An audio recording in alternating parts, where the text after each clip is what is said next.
भोपाल के Golar dam rest house में CM Shivraj और वीडी शर्मा के बीच अहम बैठक। आज फाइनल हो सकती है निगम मंडलों की लिस्ट। प्रदेश प्रवक्ताओं और पैनलिस्ट के नाम पर मोहर लगनी संभव।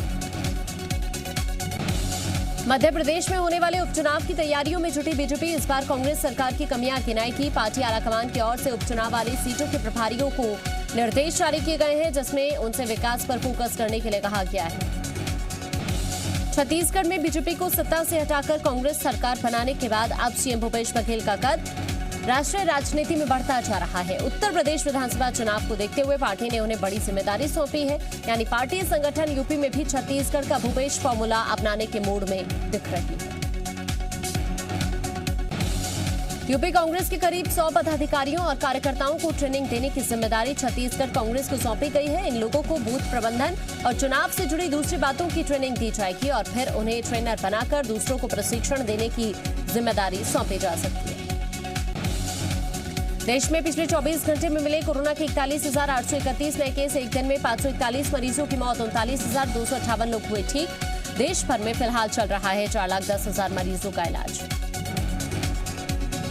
कोरोना काल में इलाज के नाम पर मरीजों से धोखा करने वाले निजी अस्पतालों के खिलाफ मध्य प्रदेश के स्वास्थ्य विभाग ने बड़ी कार्रवाई की है। स्वास्थ्य विभाग ने नियमों की अनदेखी के आरोप में भोपाल के 10 और ग्वालियर के 24 समेत प्रदेश के 60 निजी अस्पतालों के लाइसेंस निरस्त कर दिए। विभाग को काफी समय से कुछ अस्पतालों के खिलाफ शिकायत मिल रही थी, जिसके बाद विभाग ने जिलों के सीएमएचओ को 692 निजी अस्पतालों की जांच के आदेश दिए, जिसके बाद इनमें से 392 निजी अस्पतालों को जांच में कमियां पाए जाने पर कारण बताओ नोटिस जारी किया गया था। उत्तर और मध्य भारत में भारी बारिश का अलर्ट। दिल्ली एनसीआर में जोरदार बारिश, कई इलाकों में पानी भरा। यमुना नदी का जलस्तर भी खतरे के निशान के पास। रीवा में भी भारी बारिश से एक मकान ढह गया। हादसे में 4 लोगों की मौत, हादसे में एक गंभीर रूप से घायल। मलबे में दबे लोगों को निकालने का काम लगातार जारी। सिंगरौली में भारी बारिश की वजह से बड़ा हादसा हो गया। यहां दीवार गिरने से एक परिवार इसके नीचे दब गया। हादसे में 2 बच्चों की मौत हो गई और 3 लोग घायल हो गए हैं। घायलों में एक शख्स की हालत गंभीर बताई जा रही है। छत्तीसगढ़ में मानसून का कहर जारी है। मौसम विभाग ने प्रदेश के 10 से ज्यादा जिलों में तेज बारिश का अलर्ट जारी किया है। मौसम विभाग ने जिलों में भारी बारिश की चेतावनी जारी की है। साथ ही कुछ जगहों पर भीषण गिरने की आशंका जताई है। मध्य प्रदेश में लगातार हो रही बारिश से कई जिलों का हाल बेहाल है। इस बीच मौसम विभाग ने एक और चेतावनी जारी की है। मौसम विभाग ने सतना, गुना, श्योपुर कला, छतरपुर और टीकमगढ़ में भारी बारिश का रेड अलर्ट जारी किया। मध्य प्रदेश शहडोल संभाग रीवा, सीधी, सिंगरौली, पन्ना, दमोह, सागर, नीमच और मंदसौर में बारिश का ऑरेंज अलर्ट जारी किया गया है। वहीं अशोकनगर, शिवपुरी, ग्वालियर, दतिया, भिंड और मुरैना में भी मौसम विभाग ने ऑरेंज अलर्ट जारी किया। मध्य प्रदेश में अवैध कॉलोनियों के नियमितीकरण के फैसले को हाईकोर्ट में चुनौती दी गई है। याचिका में सरकार की ओर से जारी अध्यादेश को अवैधानिक बताते हुए रद्द करने की मांग की गई है। साथ ही कहा गया है कि सरकार के इस फैसले से अवैध कॉलोनियों को बढ़ावा मिलेगा। याचिकाकर्ता के मुताबिक अध्यादेश के लागू होने से सड़क, पार्क, नदियों और तालाब के किनारे बसी अवैध कॉलोनियों पर कार्रवाई नहीं हो पाएगी। उनसे केवल कंपाउंडिंग शुल्क वसूला जाएगा। साथ ही उन्हें बसाने वाले भूमाफिया के खिलाफ भी कार्रवाई नहीं होगी। इंदौर में अवैध शराब के खिलाफ प्रशासन ने कार्रवाई लगातार शुरू की हुई है। आबकारी विभाग और पुलिस की टीम ने सिंधी कॉलोनी और पलसीकर कॉलोनी में 3 और जगहों पर छापेमारी की। इस दौरान करीब 41 लीटर ब्रांडेड शराब जब्त की गई। इंदौर के लोगों को जल्द ही बड़ी सौगात मिलने जा रही है। देव पुराड़ियों की पहाड़ी पर अहिल्या वन बनाया जाएगा। इंदौर सांसद शंकर लालवानी ने वृक्षारोपण कर इसकी शुरुआत की है। इस पहाड़ी पर स्मृति उद्यान, आयुर्वेदिक पार्क और बॉटनिकल गार्डन भी बनाया जाएगा।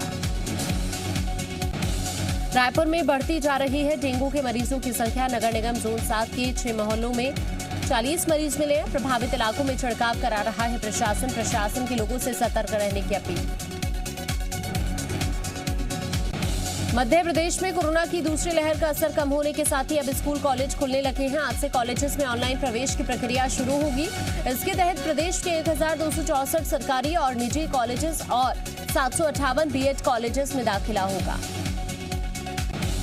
कोरोना संक्रमण को देखते हुए प्रवेश प्रक्रिया ऑनलाइन होगी। छात्र बिना किसी शुल्क के अपने डॉक्यूमेंट अपलोड कर वेरिफिकेशन करा सकते हैं। हालांकि उन्हें रजिस्ट्रेशन के लिए 100 रुपए की फीस देनी होगी। उच्च शिक्षा विभाग ने सभी सरकारी कॉलेजेस में प्रवेश के लिए हेल्प सेंटर बनाए हैं। छत्तीसगढ़ में भी अब स्कूल अनलॉक होने वाले हैं। कोरोना काल के चलते पिछले सेशन से बंद स्कूल अब सरकार के निर्देश के बाद 2 अगस्त से खुल रहे हैं। इसी कड़ी में कबीरधाम में भी स्कूल खोलने की तैयारी पूरी कर ली गई है। कबीरधाम में स्कूलों में साफ सफाई के साथ क्लासरूम्स को सैनिटाइज किया जा रहा है। वहीं स्कूल प्रबंधन समिति और अभिभावकों से भी सहमति ली जा चुकी है। फिलहाल 10वीं और 12वीं की कक्षाएं शुरू की जा रही हैं। इसके साथ ही ऑनलाइन क्लास भी जारी रहेगी। प्रदेश भर में 2 अगस्त से स्कूल खोलने के लिए नारायणपुर के अबूझमाड़ इलाके में भी स्कूल प्रबंधन ने तैयारियां शुरू कर दी है।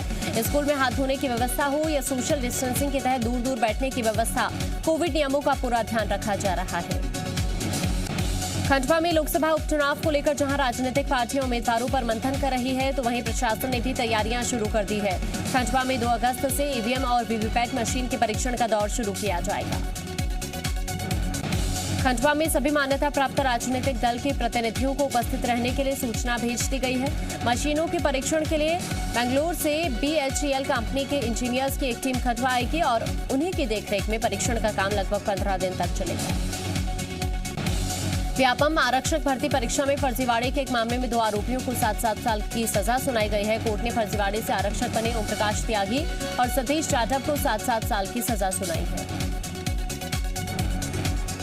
बिलासपुर के शेल्टर होम में पीड़ित लड़कियों और महिलाओं से दुष्कर्म के मामले में मुख्य आरोपी जितेंद्र मौर्य की जमानत याचिका और मामले में सह आरोपी महिलाओं की अग्रिम जमानत याचिका को हाईकोर्ट ने खारिज कर दिया। बिलासपुर के शेल्टर होम में लड़कियों और महिलाओं को नशीली दवा खिलाकर उनके साथ रेप का मामला सामने आया था। पुलिस ने शेल्टर होम की महिला स्टाफ को भी मामले में सह आरोपी बनाया। फिलहाल जितेंद्र मौर्य जेल में है और सह आरोपी महिलाएं फरार हैं। बिलासपुर में घर के पास खेलते हुए 2 बच्चों की तालाब में डूबने से मौत हो गई। घटना सीपत इलाके के परसापाली कठापारा की है। एक ही परिवार के दोनों बच्चे अपने नानी के अंतिम संस्कार में शामिल होने के लिए घर आए थे। वो घर के पास ही खेल रहे थे और तालाब में नहाने गए थे। सरगुजा में अंबिकापुर के पीजी कॉलेज कैंपस में कुछ साल पहले हॉकी स्टेडियम का निर्माण किया गया, लेकिन रखरखाव और सुरक्षा की कमी की वजह से ये स्टेडियम शराबियों और असामाजिक तत्वों का अड्डा बन गया है। यहाँ खिलाड़ी बेहतर कोच और एस्ट्रोटर्फ की मांग कर रहे हैं। अशोकनगर में शमशान घाट की बदहाली की तस्वीर सामने आई। यहाँ नरसूखेड़ी गांव के लोगों ने तिरपाल डालकर शव का अंतिम संस्कार किया। ग्रामीण एक महिला का शव लेकर शमशान पहुंचे, लेकिन बारिश में उन्हें अंतिम संस्कार के लिए कोई जगह नहीं मिली। रतलाम के जावरा से चौंकाने वाली खबर सामने आई। आरोप है कि यहाँ एक लड़के ने युवती के साथ न केवल रेप किया बल्कि करोड़ों के कैश और गहने भी ले लिए। आरोपी ने युवती से 1 करोड़ से ज्यादा का कैश, करीब 3 किलो सोना और 15 किलो चांदी के जेवरात ऐंठ लिए। रतलाम मामले में शिकायत के अनुसार आरोपी निशित ने नशीला कोल्ड ड्रिंक पिलाकर युवती की आपत्तिजनक तस्वीर ली। पुलिस का कहना है कि आरोपी काफी शातिर है। आशंका है कि उसने कई लड़कियों को निशाना बनाया होगा। मामले की जांच में कई और आरोपी शामिल हो सकते हैं। शाहजहांपुर के मठेवा गांव में एक महिला की संदिग्ध परिस्थितियों में मौत हो गई। परिजनों के अनुसार महिला ने 2 दिन पहले ही कोरोना की वैक्सीन लगवाई थी। परिजन जब अंतिम संस्कार के लिए शव को मुक्तिधाम ले आए तो जिला प्रशासन की टीम मौके पर पहुंची। शव को वहीं से पोस्टमार्टम के लिए भेज दिया। सागर में पिछले 5 दिनों से हो रही लगातार बारिश के बीच एक बड़ा हादसा टल गया। बारिश की वजह से रजुआ माध्यमिक शाला की दीवार भरभरा कर गिर गई। घटनास्थल के वासी ग्राउंड पे गांव के बच्चे खेल रहे थे। गनीमत रही कि कोई भी बच्चा स्कूल की बिल्डिंग के अंदर नहीं था। मध्य प्रदेश के नीमच में वैक्सीनेशन को लेकर ग्रामीणों में खासा उत्साह देखने को मिल रहा है। सुबह से ही ग्रामीण टीका लगवाने को लेकर अपने अपने सेंटर पर लाइन लगाकर खड़े हैं। लाइन को देखकर लोगों के उत्साह और जागरूकता का अंदाजा लगाया जा सकता है। जिला टीकाकरण अधिकारी ML मालवीय का कहना है कि टीका लगवाने को लेकर ग्रामीणों में बहुत ज्यादा उत्साह है। हमारे पास जितनी वैक्सीन आ रही है उससे दोगुनी संख्या में ग्रामीण टीका लगवाने के लिए अलग अलग सेंटर्स पर पहुंच रहे हैं। दुर्ग में वैक्सीन को लेकर लोगों में जागरूकता दिख रही है, लेकिन वैक्सीन सेंटर्स पर उमड़ रही भीड़ चिंता भी बढ़ा रही है। भिलाई के वैक्सीनेशन सेंटर पर 700 लोगों की भीड़ जमा हो गई। इस दौरान लोगों ने जमकर सोशल डिस्टेंसिंग की धज्जियां उड़ाई। दुर्ग में कई लोगों के चेहरे पर मास्क भी नहीं था। दूसरी लहर के दौरान दुर्ग में कोविड ने खूब कहर बरपाया था। वहीं रिसाली निगम क्षेत्र के वार्ड नंबर 23 में एक परिवार के 4 लोगों की रिपोर्ट पॉजिटिव आई है। ऐसे में लोगों को कोरोना गाइडलाइंस का सख्ती से पालन करना होगा। झाबुआ में मलेरिया विभाग की लापरवाही के चलते लाखों की बाइक धूल खा रही है। इस्तेमाल न होने के चलते ये मोटरसाइकिलें अब कबाड़ में तब्दील हो चुकी हैं। विभाग के कर्मचारियों ने इन बाइक्स का इस्तेमाल पिछले कई सालों से नहीं किया है। मामला सामने आने के बाद विभाग के अधिकारी झाबुआ में मैदानी कर्मचारियों की कमी का हवाला देकर पल्ला झाड़ रहे हैं। मलेरिया नियंत्रण और एनएचएम कार्यक्रम के तहत मलेरिया टेक्निकल सुपरवाइजर के लिए 7 बाइक्स का आवंटन हुआ था, लेकिन विभाग से मलेरिया टेक्निकल सुपरवाइजर्स के तबादले के बाद से 2011 से इन बाइक्स का इस्तेमाल ही नहीं हुआ। महासमुंद जिले के बिरकोनी स्थित इंडस्ट्रियल एरिया में एक बड़ा हादसा हो गया। एक फैक्ट्री में बॉयलर के फटने से 4 मजदूर गंभीर रूप से झुलस गए। सभी को इलाज के लिए रायपुर रेफर किया गया। चारों घायल बिहार के रहने वाले हैं। सभी मजदूर अपने काम में व्यस्त थे, तभी एक तेज धमाके की आवाज सुनाई दी। मौके पर पहुंचे लोगों ने देखा कि बॉयलर के फटने से 4 मजदूर गंभीर रूप से झुलस गए हैं।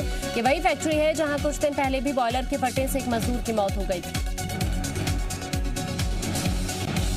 रतलाम में जी मीडिया की खबर का असर हुआ है। प्रशासन ने केदारेश्वर झरने से सेल्फी लेना प्रतिबंधित कर दिया है। झरने के पास रस्सियां बांधने के साथ साथ तार फेंसिंग भी करा दी गई है। यहाँ लोग अपनी जान को खतरे में डालकर सेल्फी ले रहे थे।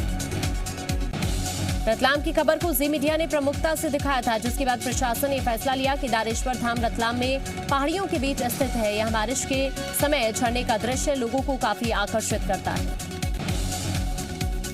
रायपुर में एक व्यापारी से 7 लाख रुपए की धोखाधड़ी का मामला सामने आया। आरोप है कि मुकेश नाम के शख्स ने व्यापारी सचदेव को फूड कंपनी का एजेंसी दिलाने का लालच दिया। आरोपी ने खुद को कंपनी का एरिया मैनेजर बताया और फिर एडवांस के नाम पर 7 लाख रुपए ले लिए। जांजगीर चांपा में निर्माणाधीन खोखसा रेलवे ओवरब्रिज और बिर्रा रेलवे ओवरब्रिज का काम पिछले 8 सालों से अधूरा पड़ा है। दोनों ओवरब्रिज के पूरे नहीं होने की वजह से यातायात व्यवस्था पूरी तरह से चरमराई हुई है। लोगों को रेलवे क्रॉसिंग पर घंटों इंतजार करना पड़ता है। अब हालात ये है कि इन दोनों अधूरे पड़े रेलवे ओवरब्रिज को ही मेंटेनेंस की जरूरत पड़ रही है। इस मामले में पीडब्ल्यूडी और सेतु निगम के एसडीओ ने बताया कि दोनों रेलवे ओवरब्रिज को नवंबर तक पूरा करने का कमिटमेंट दिया गया है। कोरबा में पुलिस हिरासत में मौत के बाद आरोपी हंसाराम के शव का पोस्टमार्टम किया गया। सुरक्षा के मद्देनजर प्रशासनिक अधिकारी समेत पुलिस बल भी तैनात रहा। करतला पुलिस ने हंसाराम को गुरुवार को गिरफ्तार किया था, जिसके बाद शुक्रवार को उसकी तबीयत बिगड़ गई और मौत हो गई।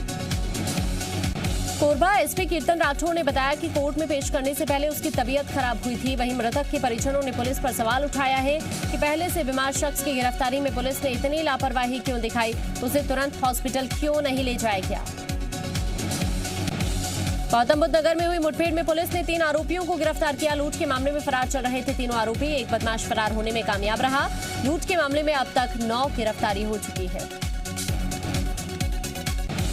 यूपी में जीतने के लिए ओवैसी का ब्राह्मण वर्सेस मुस्लिम कार्ड। मुसलमानों को बताया ब्राह्मणों से भी बड़ा।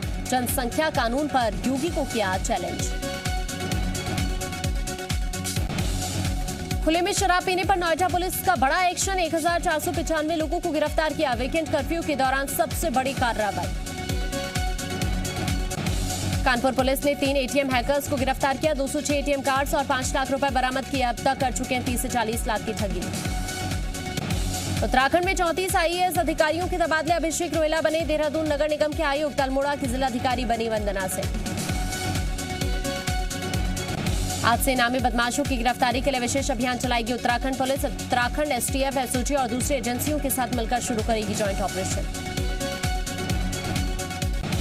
बाबुल सुप्रियो ने किया राजनीति से संन्यास का ऐलान। फेसबुक पर लिखा 2014 के मुकाबले 2019 में बहुत अंतर। टीएमसी बोली घुटन में थे बाबुल। जयपुर में आमागढ़ पहाड़ी पर झंडे के विवाद ने पकड़ा तूल। ध्वज फहराने पहुंचे किरोड़ी लाल मीणा को पुलिस ने हिरासत में लिया। किले के आसपास भारी पुलिस फोर्स तैनात। अफगानिस्तान में तालिबान का आतंक जारी। कंधार एयरपोर्ट पर दागे 3 रॉकेट। सभी उड़ानें रद्द। अफगान वायुसेना के हवाई हमले में 65 से ज्यादा आतंकी थे। आज से यूएन सिक्योरिटी काउंसिल में इंडिया को कमान। आतंक पर सीधी चोट करने की होगी कोशिश। समुद्री सुरक्षा पर भी रहेगा फोकस। 2 साल का होगा कार्यकाल।